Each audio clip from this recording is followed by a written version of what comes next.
solo en la revista de tu boda.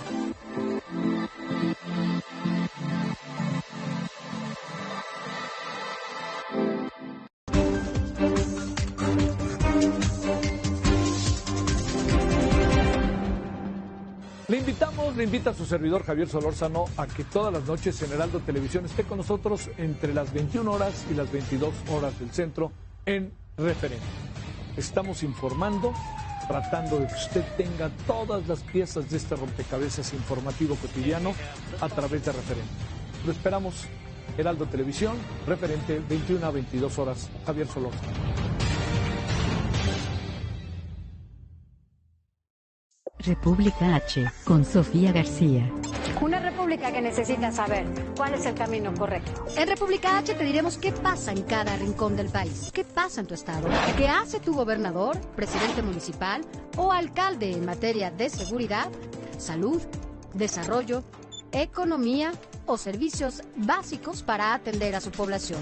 Tenemos desplegados más de 70 corresponsales en todo el país y más allá de las fronteras. República H, de lunes a viernes a las 8 de la noche por Heraldo Televisión.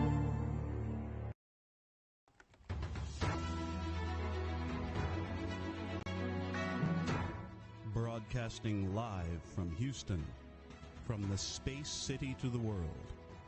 You are watching NowMedia Television.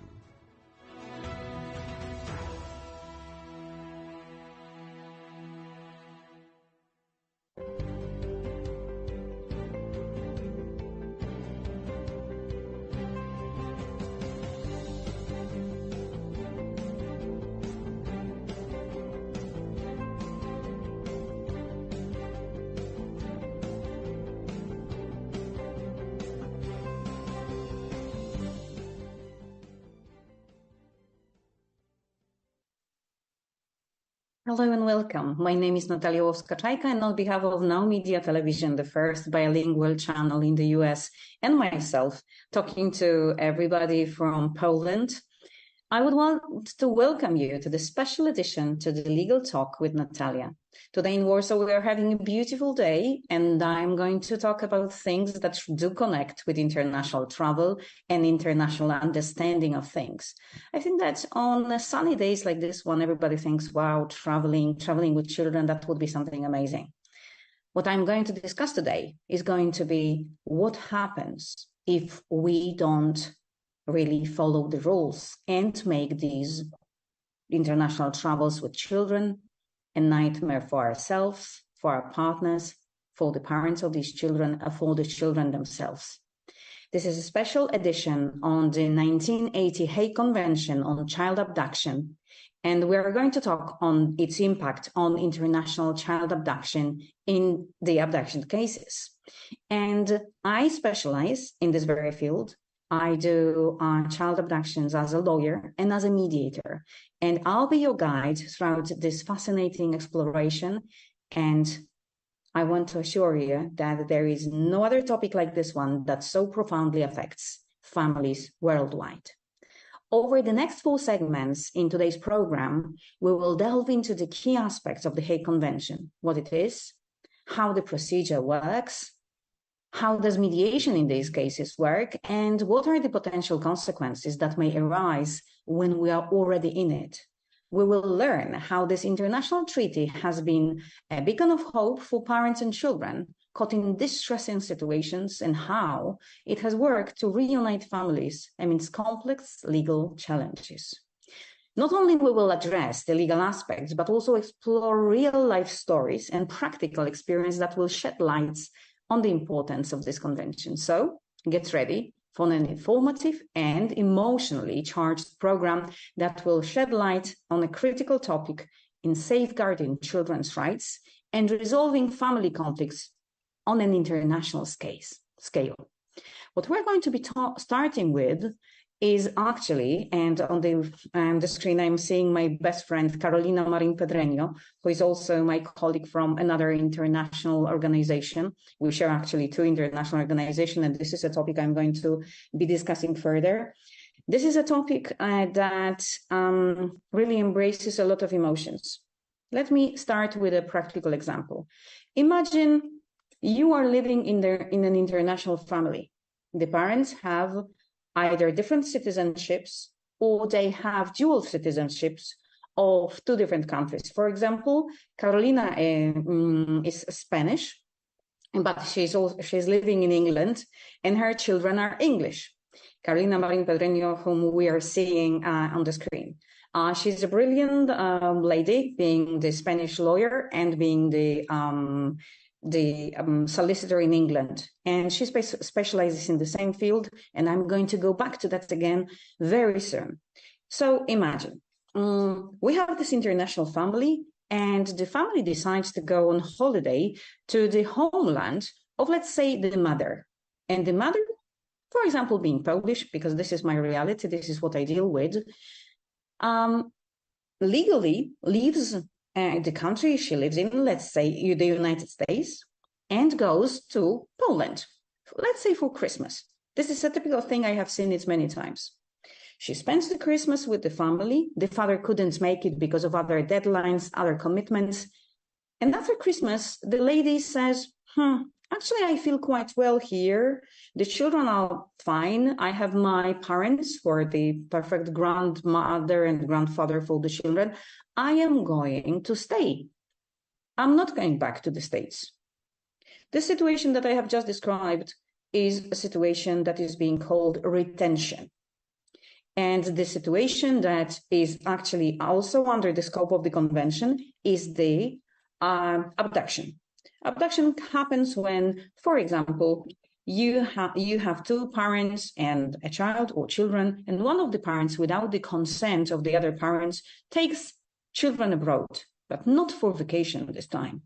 We are talking about relocating the child without the consent of the other parent. And again, a practical example of that. Let's imagine a couple living in a particular country. In this case that I was handling, it was actually Russia.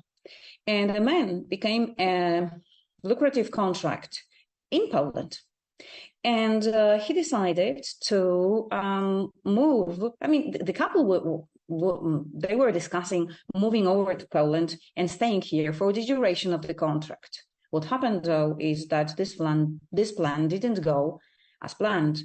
The man followed his plan and went and started performing the contract, but the woman was left behind. The father took the child, and there was no consent, no explicit consent of the mother for the child being taken to Poland. Unfortunately, this happens more and more in today's world, when travel became easier than ever, when the differences between cultures and borders are no longer this important, when as long as we speak the same language, or as long as we are just simply ready and willing to travel, we can have an international partner and international spouse. This is where having children, we can be talking about the issue that is the opposite concept, which is relocation. Imagine you live in one country and you want to live in another country with your child. This is a relocation. You want to legally go there. And in order to relocate, you need the common decision of the parents, as long as they have both full parental rights. They are able to perform their rights under the what's vested with them by law or by a court order to administer and to care for the child. Child abduction, Hague Convention, comes into play when someone relocates this child by the instruments that I already mentioned, meaning either abduction, taking the child without the consent of the other parent, or retention, so keeping the child in a country without the consent of the other parent. And instead, therefore, of making a formal relocation upon the consent of the parents, the child is being taken there upon the unilateral will of one parent. Under the Hague Convention, which is a legal instrument, an international treaty, such an abduction is illegal. Why is it illegal?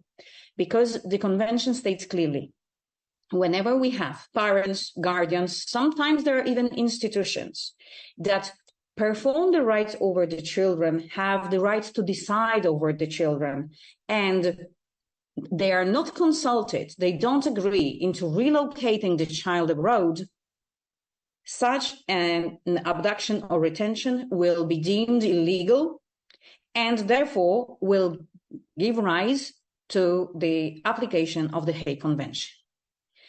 As I mentioned before, the Hague Convention is dated in 1980. As of 2002, there are 103 countries in the world that are parties to the convention. And this is a huge success. Why is that? Because imagine, one parent is in one country, the other is in the other country. Logically, you think, oh, this parent who is left behind needs to go to this other country, institute legal proceedings under the foreign law and try to retrieve the child back. However, it might not succeed. The court would, in this very foreign jurisdiction, would consider some aspects that would be unfamiliar to the parent that's been left behind. Therefore, there is the Hague Convention. The Hague Convention is therefore a uniformed instrument for those 103 countries, and within those 103 countries, everybody can expect the same level of protection of children. They can expect the same level of understanding of what this instrument is and what it is. So this was designed as a speedy, efficient way to get the child back when there was no consent from the other parent to relocate. Other parent or other guardian or any other institution, because sometimes it can also be foster care or public care over children that are being vested with this ability to decide over the children and have custody over them. And again, because Hague Convention is more than 40 years old now, we can say why it is so important. The children before Hague Convention who were abducted now are actually adults and they can speak. And there was a survey performed and interviews performed with children who were victims of child abduction. They were telling and showing in their lives a lot of things that were very worrying, because abduction in the early childhood or in the child's life can have profound impact on the entire life of this child, bringing relationship issues, depression, bringing safety issues. Why is that? The child is being taken sometimes by surprise by a parent into another environment. The child is losing all the current connection the child was having, the preschool or the schoolmates, maybe even the first love they were already having. Because usually nobody asks the children what their real will is, whether they want to relocate. I had a case where a lady who was actually a flight attendant took her daughter from Poland to Emirates in a plane, telling the daughter, oh, this is just for fun, you're going to see how your mom works. And she took the child to Emirates and stayed there because she, being the flying attendant for an international airline, she actually lives in Dubai. The problem is Emirates and Dubai, they are not bound by the Hague Convention. The left behind parent has huge difficulties in bringing the child back or even seeing the child. And now, therefore, why is it so important that we need to be talking about the Hague Convention and what it gives? It gives the child the ability to actually be returned to the other parents, and for what we will see after the commercials.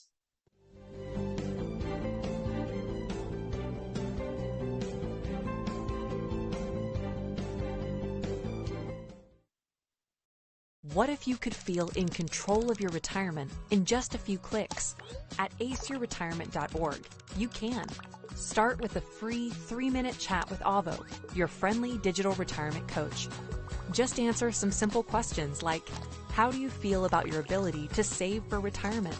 Or, in how many years do you want to retire? to get free action items customized just for you. Get your retirement back on track at aceyourretirement.org. Okay, Dad. 1, 2, 3.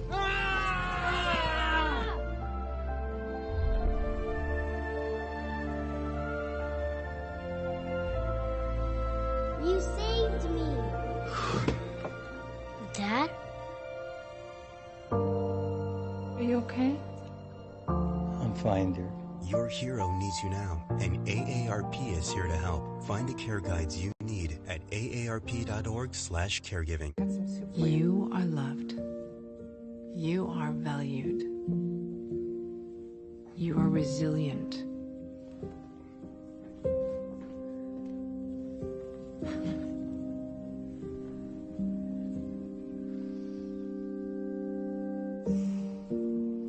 You got this. You're there for them.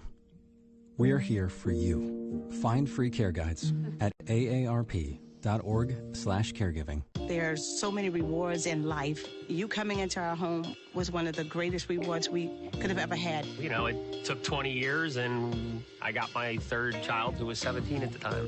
It's so cool to watch the adult that you've become, and you really have done as much for us as you think we've done for you.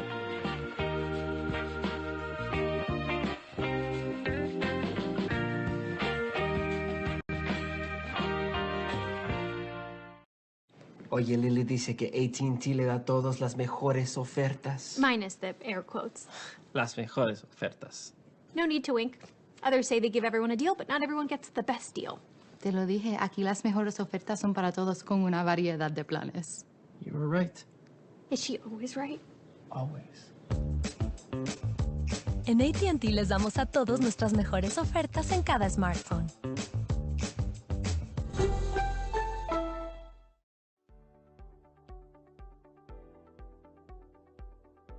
Hi, my name is Michelle Merhar. You may remember me from the morning news. I'd like to tell you how getting data and documents into action fast gives you a competitive edge. Digital-first thinking to manage document workflows efficiently are giving all organizations a competitive edge. In fact, digital document automation is an essential process, helping us to become more profitable and to compete. By making any process paperless with secure automation, decisions can be made efficiently, virtually from anywhere. You'll be able to find and share documents securely in seconds. Your staff will be empowered by making optimal use of every office hour. And by the way, the size of your organization doesn't matter. Precision Products has been helping organizations for more than 30 years with paper to digital processes, including scanning systems for any document to premises and cloud document management systems. We make it easy and scalable for your business process needs from the office or other locations, even mobile devices. Contact us to see how we can help your organization succeed. Contact Will Waterall direct at 713-446-5939 and visit us on the web at precisionproductsinc.com.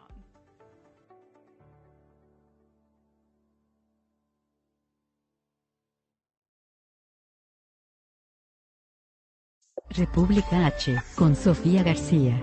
Una república que necesita saber cuál es el camino correcto. En República H te diremos qué pasa en cada rincón del país. ¿Qué pasa en tu estado? ¿Qué hace tu gobernador, presidente municipal o alcalde en materia de seguridad, salud, desarrollo, economía o servicios básicos para atender a su población? Tenemos desplegados más de 70 corresponsales en todo el país y más allá de las fronteras. República H, de lunes a viernes a las 8 de la noche por Heraldo Televisión.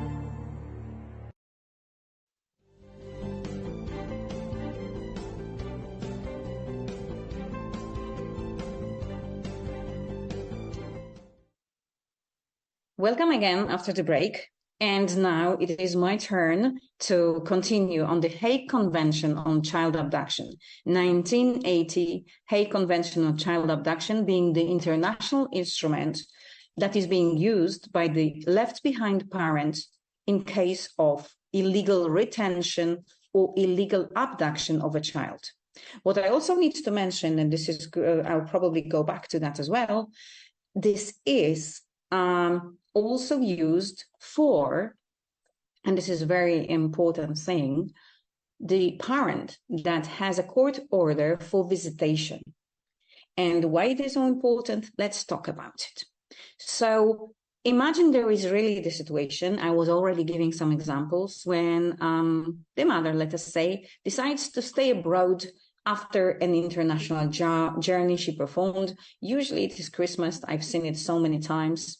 The mother with the children stays, in my case, in Poland after the Christmas break, and the left behind parent is a father, and the father now faces the situation where the children are no longer with him, and he needs to think what he can do to really see them or get them back to the place where they were living, going to schools, having their friends, having their other family, usually the father's family.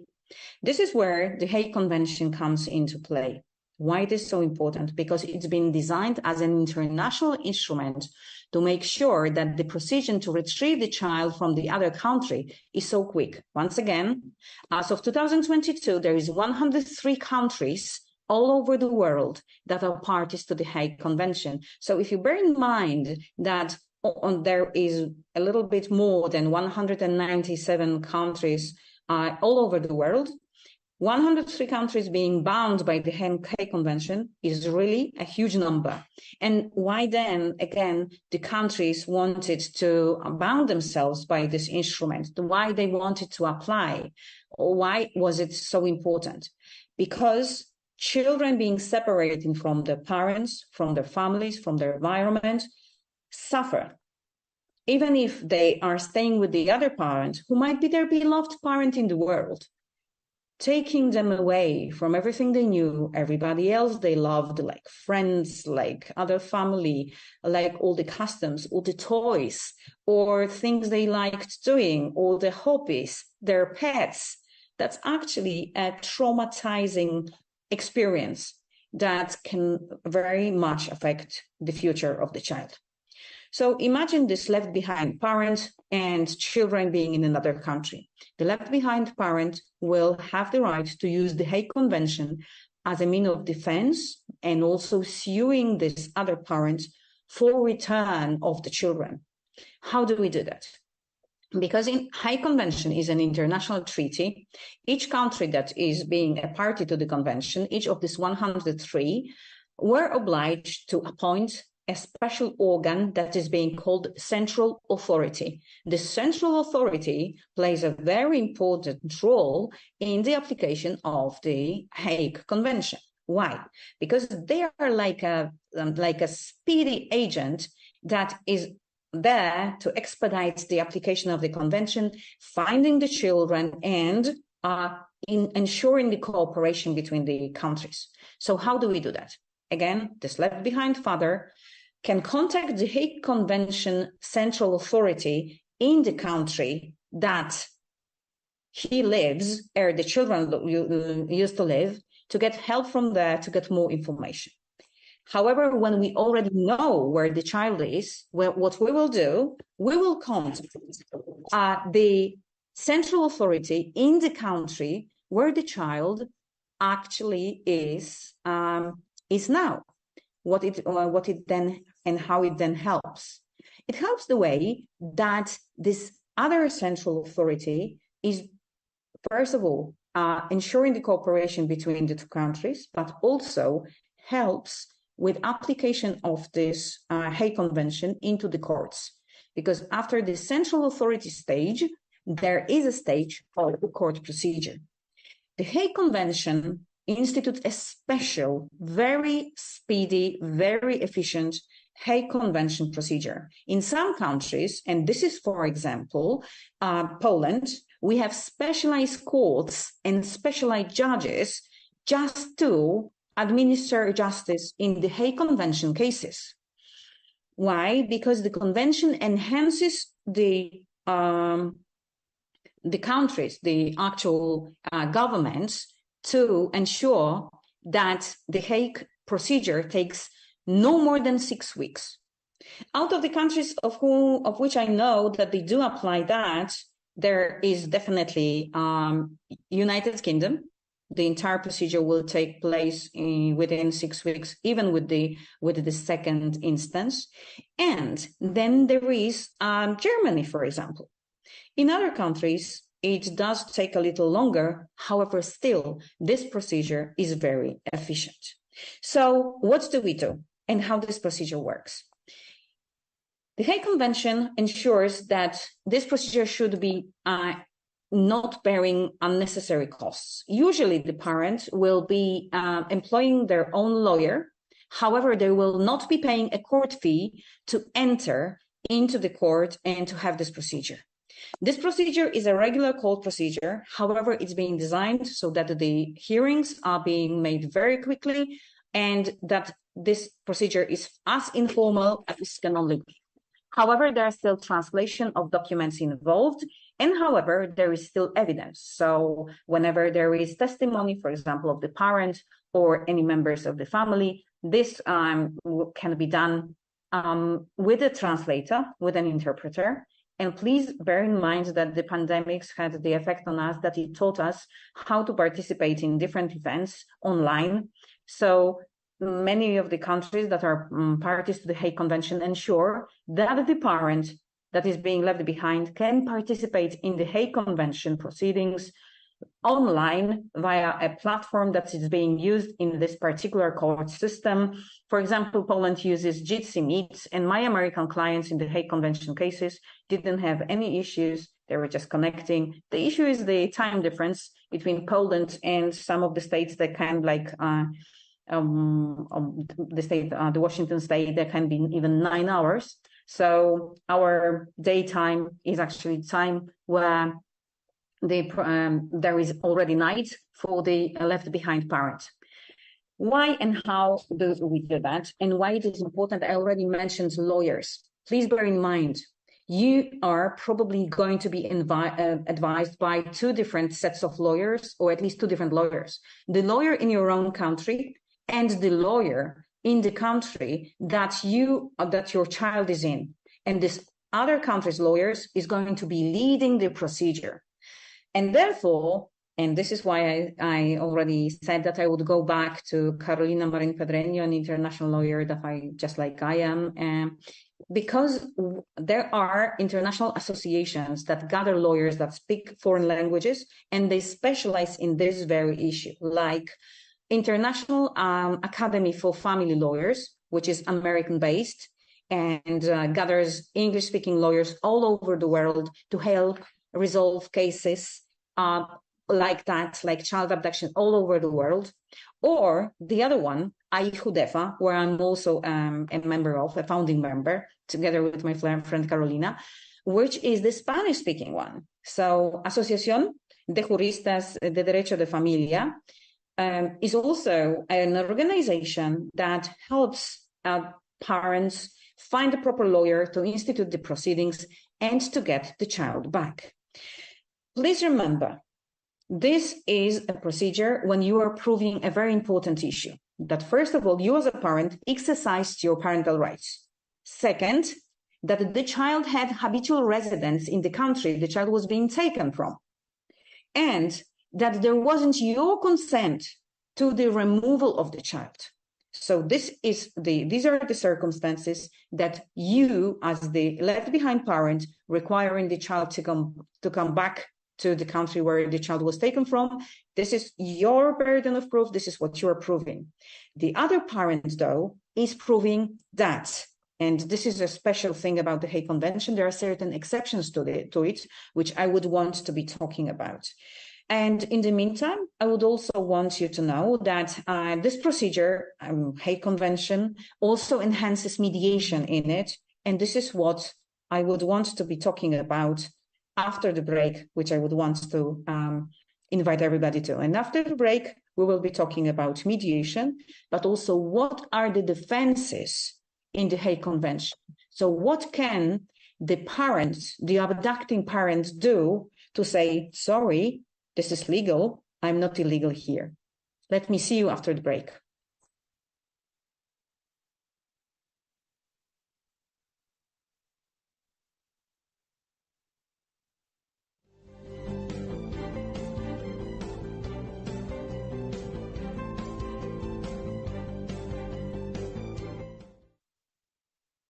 What if you could feel in control of your retirement in just a few clicks? At aceyourretirement.org, you can. Start with a free 3-minute chat with Avo, your friendly digital retirement coach. Just answer some simple questions like, how do you feel about your ability to save for retirement? Or in how many years do you want to retire? To get free action items customized just for you, get your retirement back on track at aceyourretirement.org. Okay, Dad. 1, 2, 3.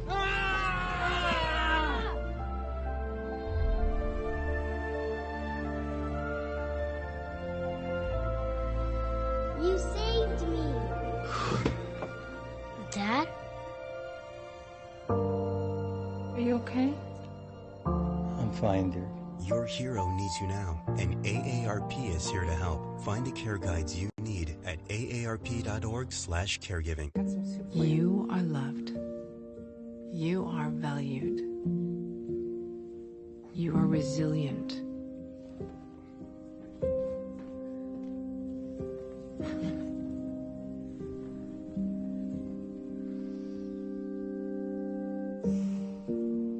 You got this. You're there for them. We're here for you. Find free care guides at aarp.org/caregiving. There's so many rewards in life. You coming into our home was one of the greatest rewards we could have ever had. You know, it took 20 years, and I got my third child who was 17 at the time.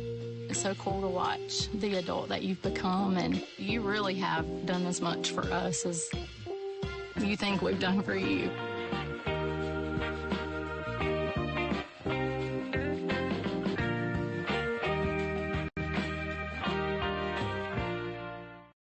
Oye, Lily dice que AT&T le da a todos las mejores ofertas. Minus the air quotes. Las mejores ofertas. No need to wink. Others say they give everyone a deal, but not everyone gets the best deal. Te lo dije, aquí las mejores ofertas son para todos con una variedad de planes. You were right. Is she always right? Always. En AT&T les damos a todos nuestras mejores ofertas en cada smartphone.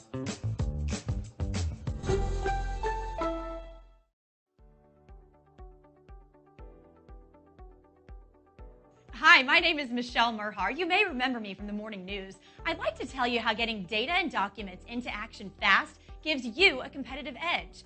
Digital-first thinking to manage document workflows efficiently are giving all organizations a competitive edge. In fact, digital document automation is an essential process, helping us to become more profitable and to compete.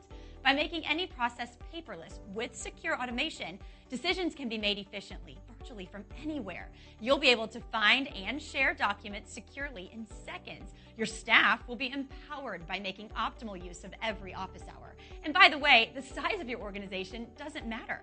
Precision Products has been helping organizations for more than 30 years with paper to digital processes, including scanning systems for any document to premises and cloud document management systems.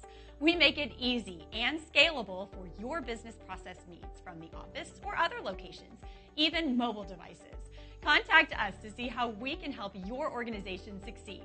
Contact Will Waterall direct at 713-446-5939 and visit us on the web at precisionproductsinc.com.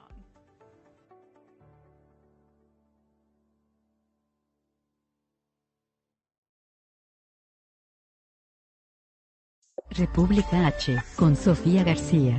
Una república que necesita saber cuál es el camino correcto. En República H te diremos qué pasa en cada rincón del país. ¿Qué pasa en tu estado? ¿Qué hace tu gobernador, presidente municipal o alcalde en materia de seguridad, salud, desarrollo, economía o servicios básicos para atender a su población? Tenemos desplegados más de 70 corresponsales en todo el país y más allá de las fronteras. República H, de lunes a viernes a las 8 de la noche por Heraldo Televisión.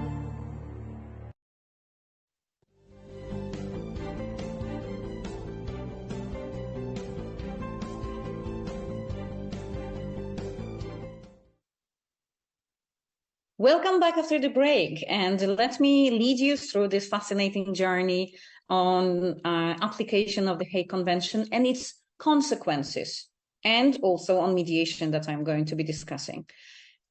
So, The situation is like that. We already have a case in the court instituted by the left behind parent, the parent who used to live with the children, or used to at least, and this is a very important and tricky point, used to have a visitation rights with the child in a court order.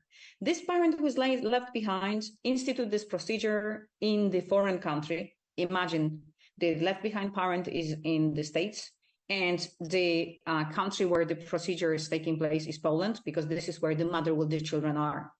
As I said before the break, the parent that is being demanding the child to be back is proving that this parent, this father, has full parental rights. So within his scope of rights, there was the determination where the child lives. And then there is another one, which is that these rights were actually performed. And then there is the third thing, which is that there was no consent of this parent and no agreement of this child to be removed permanently from the current residence and relocated to the new country of residence. Having said that, what can the abducting parents do? Because imagine, we are now talking about illegal retention and illegal abduction. However, there are those extremely difficult situations where the parents who actually abducted children had serious rights or serious concerns to do such a thing. Example, me being in Poland, I can tell you that after the war in Ukraine broke, and there was a huge number of mothers coming to Poland with their children.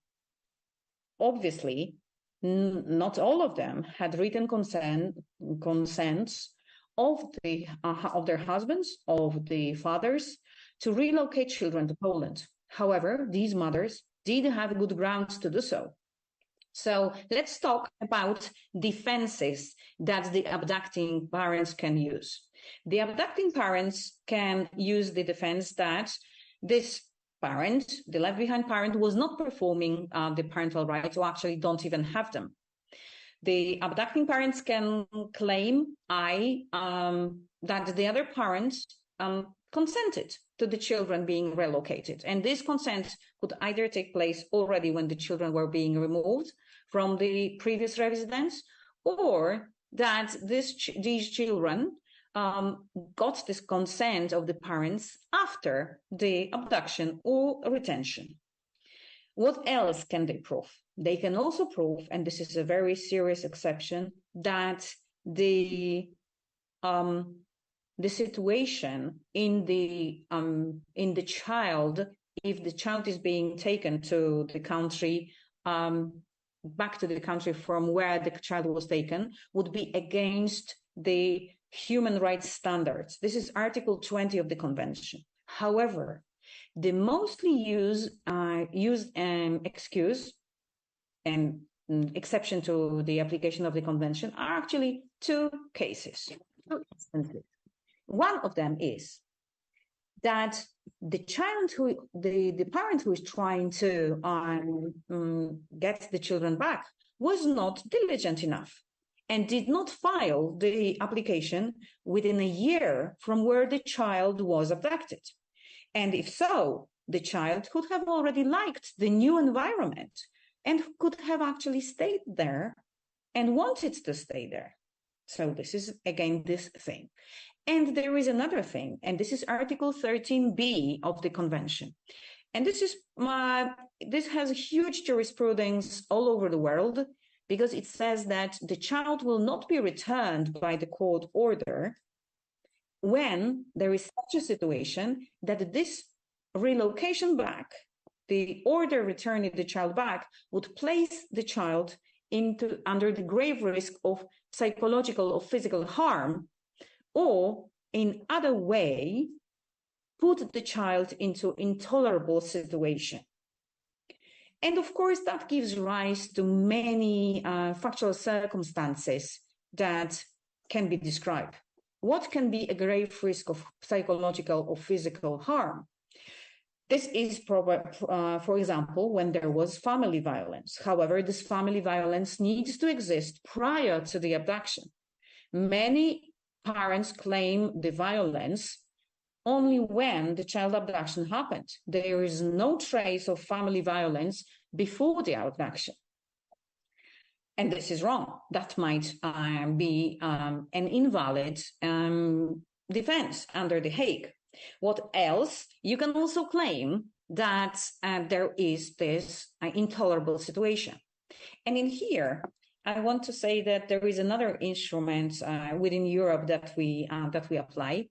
We have European Court of Human Rights. This is a special institution that each citizen of the countries that are not within the European Union only, but within the countries that are gathered in the Council of Europe, which is a separate organization, including, for example, Turkey and Russia, every single citizen can go to the European Court of Human Rights to claim their rights as humans were infringed, violated by the state. And in one of the cases, and this is a case of X, so it's been anonymized, versus Latvia, the court stated clearly that we need to take into account not just the situation that results from the fact that the child, by being taken into this other country, is facing, again, a situation from where it is being separated from this new acquired environment to this other environment. No. So we have a valid interpretation that says that, of course, bringing the child back brings some situation that might be uncomfortable. However, we are talking about, under the Hague Convention, of the grave risk of psychological or physical harm or intolerable situation. So it can't be just a regular thing resulting from the fact that you're moving to another country. And here, please remember that this is an instrument, a convention, that regulates the civil aspects of the child abduction. In many countries, the child abduction is also a crime. This is the case of, for example, France. This is a case of Colombia. This is a case of Canada. But it is not the case in Poland. In Poland, one parent can actually abduct the child and go somewhere with the child, even if this child is so even if the parents were both performing their parental rights, the abduction of the child is not a crime, is not penalized. That gives a lot of freedom to parents to perform acts of kidnapping or trying to abducting children. And there is this difference all over the world. Sometimes, therefore, people ask me, oh, so I am in Poland, like the Polish mothers with the children, and if I am bringing the child back, is it not putting me into an intolerable situation, meaning the children, because when I go back to this country, I will be put into jail? That was actually a case in another European Court of Human Rights case that was very famous all over the world, which was Neulingen and Schuruk, where it was decided that only in those extreme cases, you need to take into account some of the human rights aspects. For example, a mother that will be put into jail probably is not the most favorable solution to a child. However, the mother is being placed in jail as a consequence of her own action of illegal retention or illegal abduction of the child. Please bear in mind that all these cases are very, very complex because you are having a court procedure. I already explained the merits of it. This procedure, for example, in Poland, has two instances. You have the right to appeal against the decision, and only then the decision is final. You are enjoying this decision, but then comes the enforcement. So actually, this entire procedure from notifying the central authority, which is not your obligation at all, you can do that, But sometimes people don't. You can just directly go to the court with a local lawyer. Please remember, with a local lawyer where the child is, where the child was abducted to. And then after the court procedure, which is already there for 2 instances, you still go into the enforcement. Of the gravity of such a case, I can tell you, shows one of the examples that happened here in Poland. At the stage of enforcement, practically the stage of enforcement, in one of the cases, the mother that was already facing the fact of the child being taken away from her by the father to Germany, she killed herself and the children. So all of that procedure really requires a lot of delicacy, a lot of adequate attention in handling in a proper care, in a proper way to ensure the children's rights, the children's benefit is always being seen in the very first place. And what else can happen in the Hague cases and how mediation can alleviate all the gravity of the case, I will be talking to you after the break.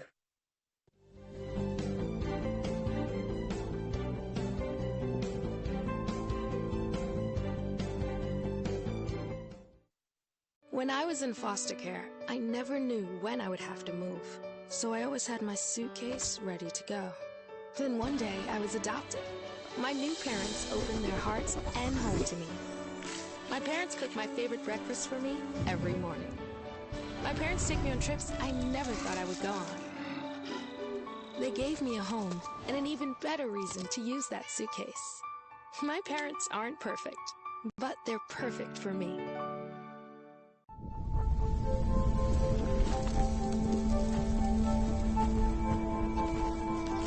Eva Marie smoked 12,000 packs of cigarettes over 15 years.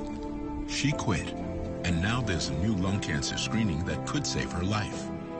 You stopped smoking. Now start screening. No matter how much you smoked, early detection could save you. Talk to your doctor or learn more at savedbythescan.org.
These are the top 3 questions I get from people about investing in real estate. How much money do I need to get to the next level? How do I find good properties to invest in? Can I even make money in this business when interest rates are so high? I answer these questions and many more in my online course, SFR University, where I show you the strategy that I used to build a multi-million-dollar real estate business in 4 years from scratch. Whether you're just starting out or someone who's looking to scale, this course will have something for you. Join us at sfruniversity.com. See you in the course. My biggest fear in the middle of my addiction was that I would never be able to get over it and that my kids wouldn't have a father. I started thinking, you know what? This isn't my story. For the longest time, fear held me back from ultimately being who I wanted to. I had to become a better man to be a better father. It's important to me that my kids are empowered and truly believe that if they can think it, they can do it.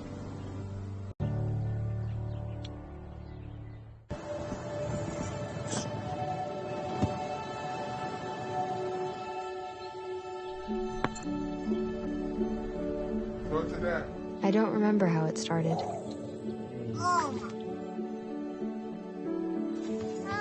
Our back and forth. Victory. Fumble. Repeat. It always came back. Dad! Okay, here we go, throw it! Yeah. You probably don't remember what you told me, That was perfect. but I heard every word. Nice.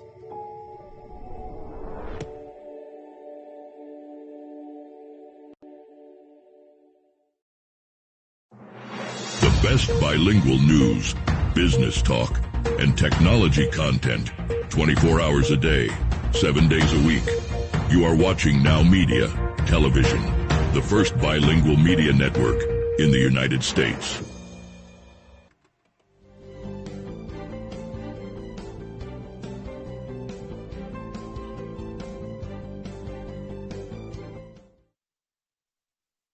Hello and welcome after the break in the first segment of my journey with my viewers into the Hague Convention on Child Abduction, 1980 Hague Convention on Child Abduction, and all its aspects.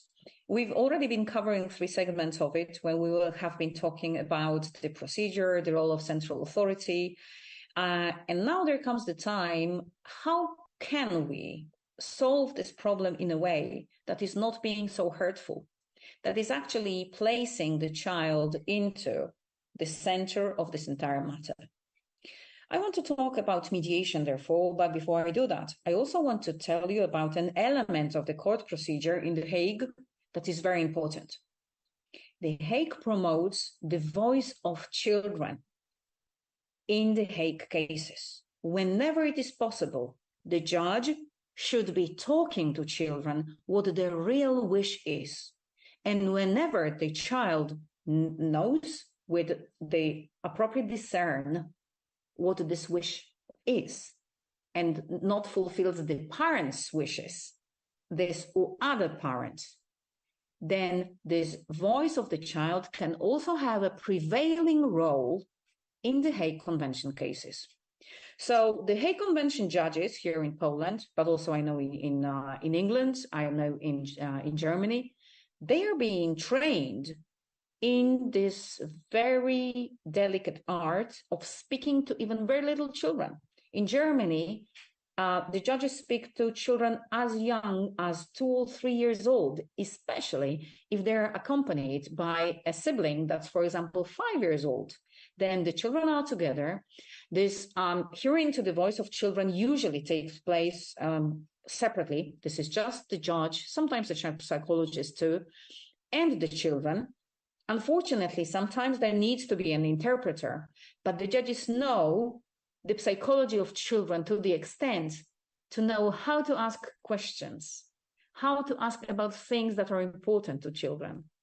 I remember having a training with a lady that is Polish, but is serving a judge in Hague Convention cases in Berlin. Her name is Joanna Gutzeit, a very efficient and fantastic judge, where she is able to adjudicate the entire case within actually days. She is able to schedule a hearing in The Hague after 3 days of receiving the application. In the meantime, if there is a will to mediate, she will give 3 days to have mediation. And after that, if agreement is reached, she will follow the mediation agreement. If it is not reached, then she will progress with the case and adjudicate it and give a sentence on it. So it is quick, it is efficient. And during this procedure, this child will also be heard. So I know from my friend Joanna Gutzeit that she will, as judge in Germany, listen to children that are actually as young as this 2 or 3 years old. And she will be looking into all the aspects of how the child actually behaves. Imagine a child that goes into a hearing or into this audition with the judge, and the first thing they say is, I want to stay with this very parent. It obviously looks like this was something that the children was being taught to be telling to the judge, and this is not something that's impressing the judge the way probably the parent would want. The child needs to express the will freely and with appropriate discern. And then this will of the child expressed before the judge in the Hague case will be taken into account and might have a decisive role deciding whether or not the child needs to be returned to the country of habitual residence where the child lived before the abduction. However, if we already know how serious it might get, you already live in another country. Imagine you are the abducting parent. You have the job, you have the apartment, you have new friends, the child is already in the preschool. You have the support probably of your family, and you don't really care about the left behind parent and his or her family in this other country. What can we do if we genuinely see benefits of the child staying where the child is? The Hague Convention only have the procedural effect. This is we call it a jurisdictional effect, because the Hague Convention has the effect that even though the child was removed to this other country, the jurisdiction on how we want to regulate the rights of the child, the situation of the child, stays with the country of habitual residence. This is very important. I had a case with the United States, with the Washington state, where the child stayed in Poland after vacation, and the mother wanted to regulate all the situations of the child in the proceedings in Poland. She therefore instituted a divorce case, a custody case. She lost all these cases on the ground of lacking jurisdiction. The time goes by, but the jurisdiction stays with the country of habitual residence of the child, of the country where the child has been taken from. So what actually happens is we are returning the child to the country of the habitual residence, and what we do with that is that we are also therefore leaving to the courts of the country of habitual residence to decide on the child's situation. Will there be a punishment for the abduction parent? Yes, there might be. I mean, a punishment, limitation of parental rights because of not respecting the other parent's right. What can also happen? The child can actually be relocated again, this time legally, if the court finds out that this will be to the child's best interest. So what to do to avoid this entire procedure, the cost of the lawyers, the cost of travel? Please remember, if you are the left behind parent, you need to be ready to travel to this new country actually on spot. You're being notified that the action of enforcing the order to return will be taken. You need to be there in person to receive the child into your arms. So it's tiring, it's stressful, it's very difficult on children and the parents and the entire families as well.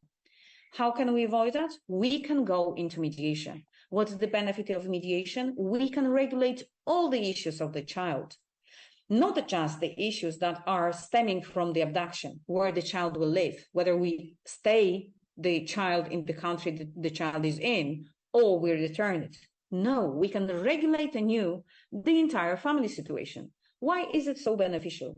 Usually, when the Hague Convention case happens, there is a breach of marriage, of a relationship that the parents were living in.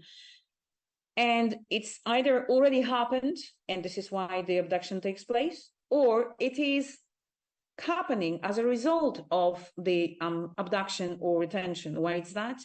Because this is a serious breach of trust. We cannot probably, and in most cases this is the case, you can't trust the other parent when then they decided to just go away to another country with the child, breaking all the agreements or court orders that were already in place. In order to try and think about all these things anew, you can go into the mediation proceedings within the Hague Convention. It is a special type of mediation. Usually, it is a co-mediation. It's intercultural, and it can be also performed in different languages. Why? Because you are trying to accommodate two jurisdictions, two realities where the child used to live or lives, and you try to set up the entire life of the child anew. That requires maturity on behalf of both parents or guardians, but it is still possible. You can decide on the school where the child will be going, on the cost of the child, on the visitation. For example, okay, the child stays in Poland, but spends the entire vacation in the States. And the mother pays the ticket for the father to see the child throughout the years, throughout the school year, let's say during the midterm breaks. All of that is being left to the parents to decide voluntarily with binding effects in mediation within the child abduction proceedings. I absolutely encourage every parent